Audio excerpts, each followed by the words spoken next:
Quick points মই ক'ব খোজোঁ। চৰকাৰত যেতিয়া চাকৰি কৰিম, লোকেল লেংগুৱেজ আমাৰ 1962ৰ যিটো আমাৰ ৰুলছ আছে, সেই ৰুলছে আমাক কয় যে আমি চাকৰি কনফাৰ্মেশ্যন হোৱাৰ আগতে আমি এটা ট্ৰাইবেল লেংগুৱেজ জানিব লাগিব।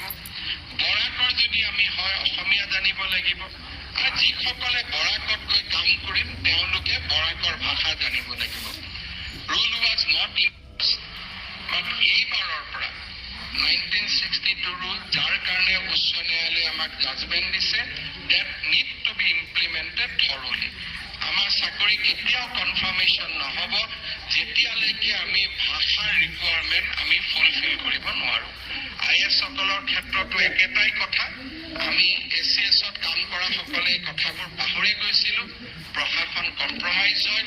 যেতিয়া আমি মিচিং গাঁও এখনত যাম, ভাষাটো নাজানো, মণ্ডলক সুধিম এওঁ কি কৈছে